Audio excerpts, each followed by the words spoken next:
So the Etruscans are a civilization that are not addressed as frequently in world history for all that they did for some of the more prominent uh, locations in the ancient Mediterranean. But definitely keep in mind that the ancient Etruscans in particular were extremely influential to the Romans, which we will see next unit. So the ancient Etruscans, who referred to themselves as the Rasenna, settled in Etruria, which is this area between the Arno and the Tiber rivers. So it's kind of in the northwest central portion of modern day Italy. So Etruscans, like genetically speaking, were most likely a mix between native Italians, so people that had been living here since the Neolithic period, and people that had migrated from the south, including these groups of people that the Romans would refer to as barbarians. So by around 600 BCE, the Etruscans controlled most of the north and central parts of modern day Italy, and they were pretty actively trading and traveling abroad using seafaring technologies. They were trading with the Greeks. There were a couple of Greek settlements in the southern part of Italy at this time that they were engaging in trade with. They also engaged in trade with people in North Africa as well. So they borrowed many motifs from Mesopotamian Greece in terms of design and architecture, etc. They also imported a lot of the gods from the ancient Greek pantheon, but they had a lot of gods and deities of their own. So Etruria is not super similar to Greece and Rome in the respect that ancient Etruria was never really like an empire or a state. Its cities, like for most of its history, existed quite independently from one another. They were united really only in a common language and religion. There was a period of about 100 years where there was something called the Etruscan League. So these cities that have kind of like a target on them were part of the so-called Etruscan League, and they would oftentimes engage in trade with one another or have a more kind of like centralized ideology. So, even though they were eventually assimilated by Rome, which would set up right over here, the Romans inherited many of their cultural traditions and technologies from the Etruscans, including lots of aspects of their rituals, even like cultural things that we very much associate with ancient Rome, like gladiatorial combat, um, were initially developed by the ancient Etruscans. So, in terms of architecture, there's not much ancient Etruscan architecture that currently exists. Most of what we know about Etruscan architecture comes from these various necropoli, or one necropolis. Basically, this word means a city of the dead, that have been discovered in ancient Etruscan cities. So, these two primary sites are Tarquinia and Cerveteri, which are mentioned in the video at the end of the lectures. So the most striking elements of these necropoli are these elaborately painted interiors of these tombs. Oftentimes they were painted and decorated in such a way to emulate an Etruscan home. So this is consistent with the idea that the Etruscans basically believed that the afterlife would be very similar to the life that they lived while they were breathing.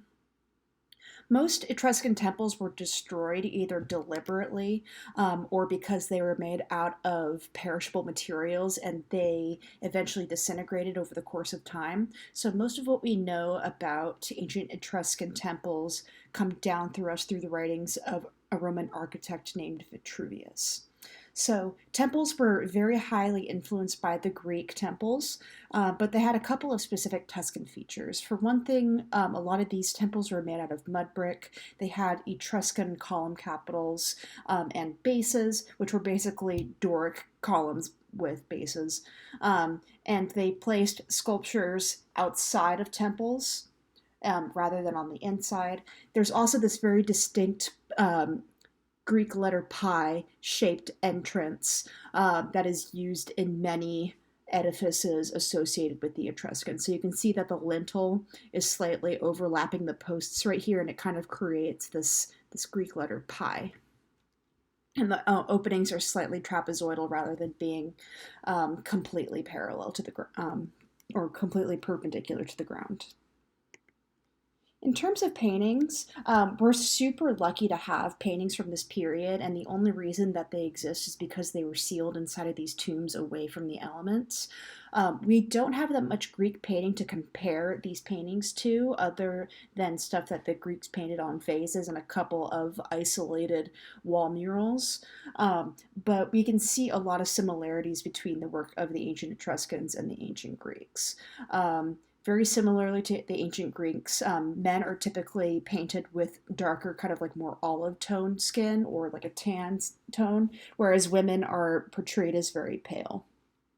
There's also lots of background elements to these murals that suggest a more rural setting, so something that is outside of like a more urban center. So this is really suggesting that the Etruscans valued these rural settings and being out in nature. There was certainly a value to be had in being in more urban areas, but there's lots of elements of culture that are evident in art that show that these kinds of spaces are valued as well. What's also striking is that most of the images that we have of people from ancient Etruria, they're having a good time. People are celebrating. We have this dude chasing another dude, and for some reason they're not wearing pants. We have these figures that are dancing. There's a lot of also like coupling that is happening with the figures. You very rarely see a figure in isolation. Usually, like even if there's a scene where there's like some sort of tension or combat, like the figures are put into groupings. The Etruscans really emphasized pairing and like community. So that's something that we're oftentimes seeing reflected in these murals. What's also interesting is that all these images that show play and recreation are located inside of tombs. So in the Western world, we typically associate death with something that is very sad and somber. Like funerals are a rather sordid affair, they're very somber, everybody's wearing black.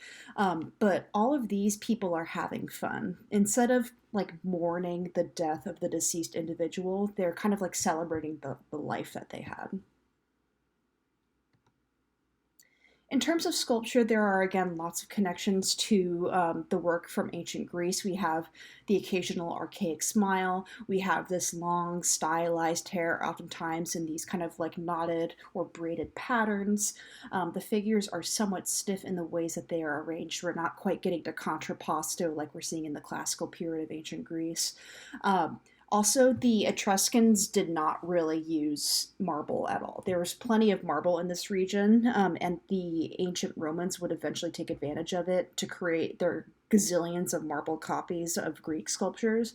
But the Etruscans weren't really a fan of it. They actually heavily preferred terracotta clay, which is an additive method rather than a subtractive method.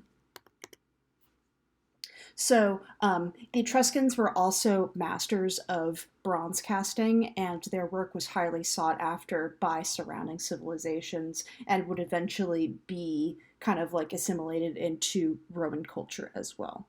Another key thing, at least in sculpture, is that most of the figures in sculpture are clothed, including men. So that's something that's slightly different from archaic Greek sculpture. Um, and these figures tend to be a little bit more dynamic in how they occupy space. So you can see that this Apollo right here, or Aplu as he was called in ancient Etruria, has this kind of like more active gesture. One arm was probably at the side and the other was projecting forward. All right, getting into our artworks for ancient Etruria. So this is a reconstruction of the Temple of Minerva and the sculpture of Apollo, or Aplu as he was known to the ancient Etruscans. So there's a clear Greek influence here. We have a triangular pediment and this kind of post and lintel orientation. You can see that there's these very simple column capitals on top of these columns. But these columns also have bases, which is kind of not something that we're seeing in the Doric order from ancient Greece. So what we know about this temple, which no longer exists, basically the only thing that's left are the foundations, are provided to us from the writings of Vitruvius. So the temple was raised on a pretty high podium and bore these three large entrances, each of which led to a small room or a cello. So we're seeing a lot of similarities between this and the White Temple on top of the ziggurat, where it's relatively simple layout and like separate rooms, probably for more individual worship. This is not congregational worship like we're seeing with a lot of monotheistic religions later.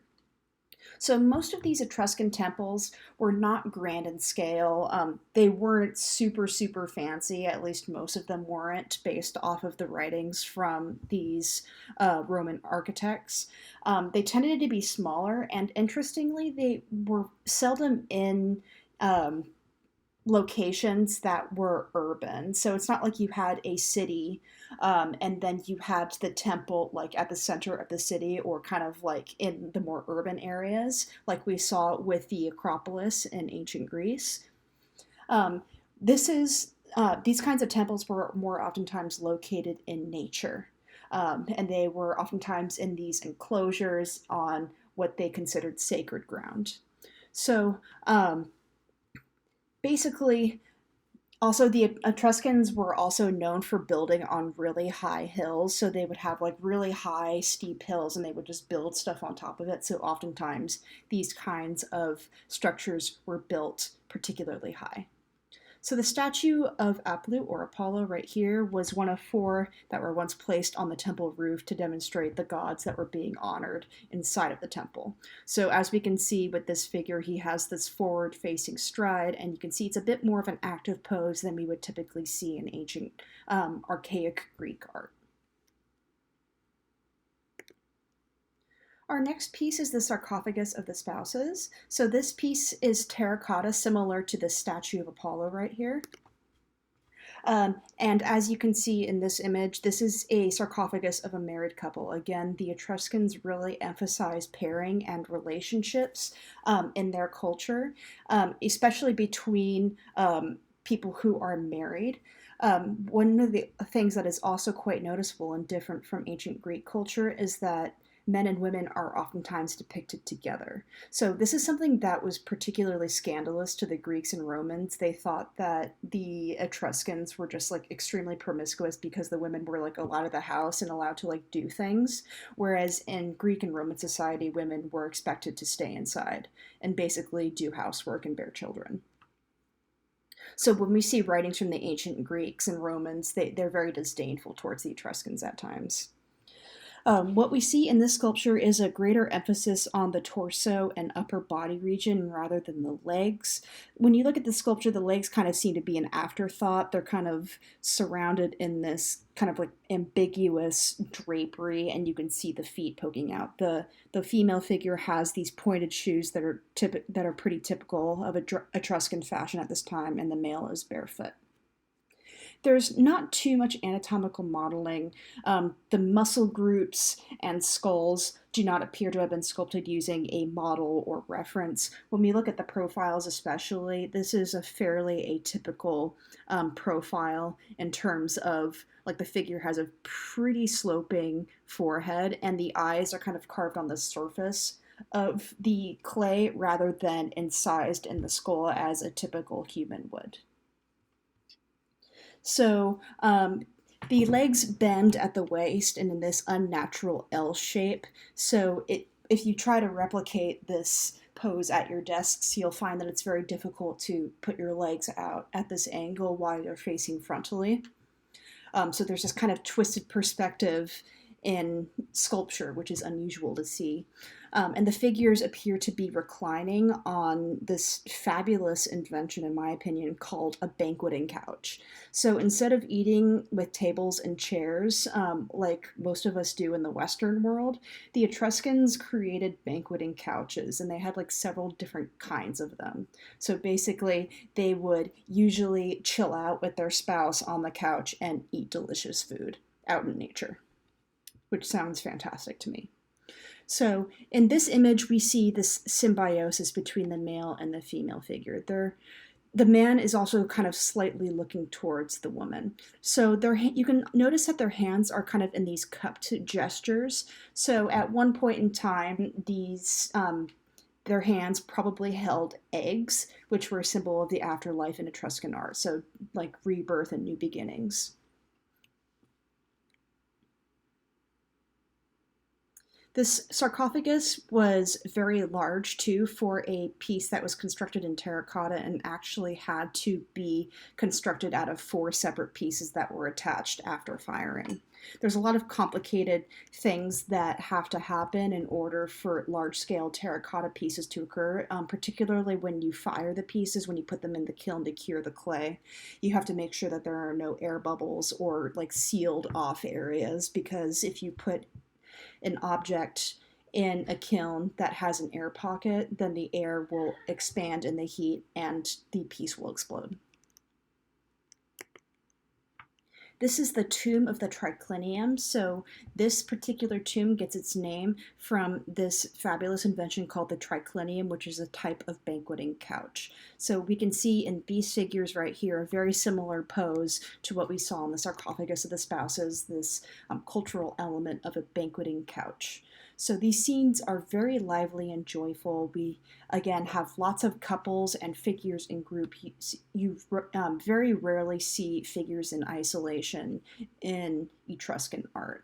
Even with our statue of Apollo right here, there is evidence that he had many other figurative sculptures associated with him, and it might have been enacting a scene from mythology. So we have this focus on community rather than individuals, and there's also elements of the background, particularly the foliage, and there's also some animals as well. You can see this wave-like pattern, so there might be a river or an ocean nearby that is suggesting a more rural setting. So basically kind of like the 2,500-year-old equivalent of a picnic. So this is inside of a tomb. Again, you would typically expect, at least from a Western perspective, to see more somber tones, figures that are mourning in kind of like the Western sense in terms of like looking sad. But these figures are celebrating. They're eating lots of food and they're dancing and they're playing instruments. The ceiling is adorned with these more geometric motifs. You see the checkerboard pattern, and then there's also lots of circles on the ceiling. Circles are oftentimes associated with time and the cycle of life in ancient Etruscan art. Tombs were also rarely for individuals. It's not like you would have like one tomb for one person. They were much like the crypts that we have in the Western world, which is basically like a small-ish like chapel-like building where members of the same family are interred over the course of several decades. So again, like many tomb walls share this common theme. This is certainly not unusual for an Etruscan temple for people to be celebrating and having fun. They're festive rather than focused on mourning. This is a great video right here that I highly suggest that you watch. It's about 3 minutes long. It talks a little bit about Etruscan art and will give you some images of other tomb paintings from this period.